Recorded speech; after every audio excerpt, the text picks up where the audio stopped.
आज हम हामिद खां कहानी पढ़ेंगे जो क्लास 9 की संचयन की पुस्तक में दी गई है।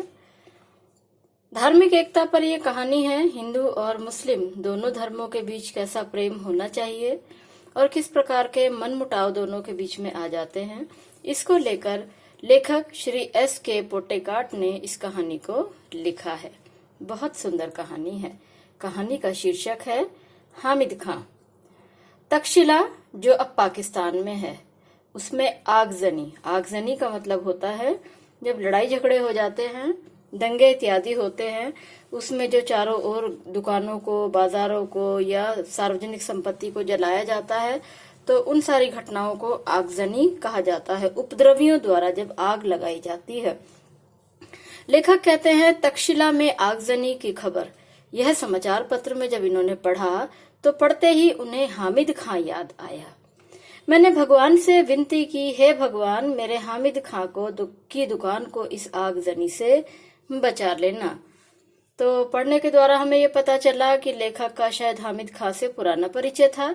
तभी तो जैसे ही उन्होंने यहाँ पर हामिद खां के विषय में पढ़ा, जैसे ही उन्होंने तक्षशिला के विषय में पढ़ा, तो सबसे पहले उन्हें हामिद खां याद आया और उन्होंने ईश्वर से प्रार्थना की, हे ईश्वर, मेरे हामिद खां को इस आगजनी से बचा लेना। हामिद खां और उसकी दुकान दोनों को सुरक्षित रखना। अब आ जाते हैं मुख्य घटना पर। लेखक का हामिद खां से परिचय कैसे हुआ था, तो वो लेखक याद दिलाते हैं। अभी 2 साल ही तो बीते हैं जब मैं तक्षशिला के पौराणिक खंडहर देखने गया था। एक ओर कड़कड़ाती धूप, दूसरी ओर भूख और प्यास के मारे बुरा हाल हो रहा था। लेखक कहते हैं, तक्षशिला के पौराणिक खंडहर होती है, टूटी फूटी इमारतें होती है। पौराणिक मतलब बहुत धार्मिक जिनका स्थान है, तो बहुत पुरानी टूटी फूटी इमारतें हैं। जैसे जो बड़े खंडहर होते हैं जिन्हें लोग घूमने जाते हैं, अब वे ऐतिहासिक स्थल बन गए हैं। तो ये भी तक्षशिला में ऐसे ही पौराणिक खंडहरों को देखने गए थे। दोपहरी का समय था, कड़कड़ाती धूप पड़ रही थी और यहाँ भूख और प्यास से इनका बुरा हाल हो रहा था। रेलवे स्टेशन से करीब 1.25 मील की दूर पर बसे। 1.25 मील का मतलब होता है 750 मीटर। तो इतना मील, इतने करीब 3/4 पौन को कहा जाता है। तो इतनी दूर पर, रेलवे स्टेशन से इतनी दूर बसा एक गांव था, जिस ओर ये पैदल ही निकल पड़े। तो हमने पढ़ा यहाँ पर कि लेखक बताते हैं कि तक्षशिला घूमने गए थे। रेलवे स्टेशन से करीब 1.25 मील की दूरी पर एक गांव था जहां इन्हें जाना था। पैदल ही जा रहे थे। कड़कड़ाती धूप थी, कोई साधन नहीं था आने जाने के लिए। भूख और प्यास मिटाने के लिए भी वहां कोई जगह नहीं दिखाई देती थी। हस्तरेखाओं के समान, हस्तरेखा कहते हैं हाथों की रेखाओं को, जैसे हाथ में बहुत सारी रेखाएं एक दूसरे को काटती हुई जाती हैं, बहुत छोटी छोटी रेखाएं होती हैं, ऐसी हस्तरेखाओं के समान गलियां थी वहां पर। जैसे आप देखें कि दिल्ली में चांदनी चौक देखें, सदर बाजार देखें, छोटी छोटी गलियों में से गलियां निकल रही हैं। तो ऐसा ही ये भी जो था, हस्तरेखाओं के समान तंग बाजार था, तंग गलियों का बाजार था। जहां कहीं नजर पड़ती, धुआं, मच्छर और गंदगी से भरी जगहें ही दिखाई देती। जहां कहीं नजर पड़ती, चारों ओर क्या था, गंदा सा माहौल था, धुआं फैला हुआ था, मच्छर थे, गंदगी ही गंदगी चारों ओर दिखाई दे रही थी। कहीं कहीं तो सड़े हुए चमड़े की बदबू ने स्वागत किया। तो ये पढ़कर लगता है मानो वहां चमड़े का काम होता होगा।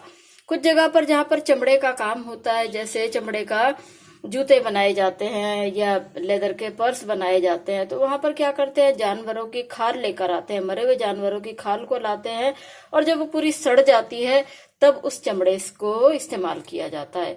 तो यहाँ भी शायद इसी प्रकार का काम होता था, इसलिए वे कहते हैं सड़े हुए चमड़े की बदबू चारों ओर फैली हुई थी। लंबे कद के पठान जो होते हैं मुस्लिमों के एक होते हैं, जैसे अफगानिस्तानी लोग होते हैं, बड़े लंबे तगड़े होते हैं, अच्छी उनकी सुंदर कदकाठी होती है। तो ऐसे ही वहां पर लोग थे, लंबे कद के पठान थे। अपनी सहज अलमस्त चाल में, सहज माने सरलता से, अलमस्त माने मस्त मौला वाली चाल, बड़े मस्त मौला वाली चाल से यहाँ पर चलते हुए नजर आ रहे थे। चारों तरफ चक्कर लगा लिया पर अभी तक कोई होटल नजर नहीं आया। अभी तक क्या हो रहा था, ये भूखे प्यासे घूम रहे हैं, कहीं खाने पीने का कोई जुगाड़ नहीं मिला है। चारों तरफ नजरें दौड़ाई तो होटल कहीं नजर नहीं आ रहा था। मन में विचार आया, इस गांव में होटल की जरूरत ही क्या है, क्योंकि यहाँ कोई घूमने ही नहीं आता होगा। एक पुराना सा गांव है, टूटी फूटी इमारतें हैं, यहाँ पर कोई आता ही नहीं होगा। होटल कहाँ होते हैं? जो टूरिस्ट प्लेस होते हैं, जहाँ पर बहुत सारे लोग आते हैं, होटल चलते हैं वहां पर। लेकिन यहाँ पर तो कोई टूरिस्ट ही नहीं आता है, तो इसलिए यहाँ होटल की जरूरत ही क्या होगी। अब लेखक के मन में ये विचार आ रहे थे गांव की स्थिति देखकर, गंदगी देखकर, और उजड़ा हुआ सा गांव था बिल्कुल। तो उसे देखकर इनके मन में आ रहा था कि शायद यहाँ पर होटल की जरूरत ही नहीं है।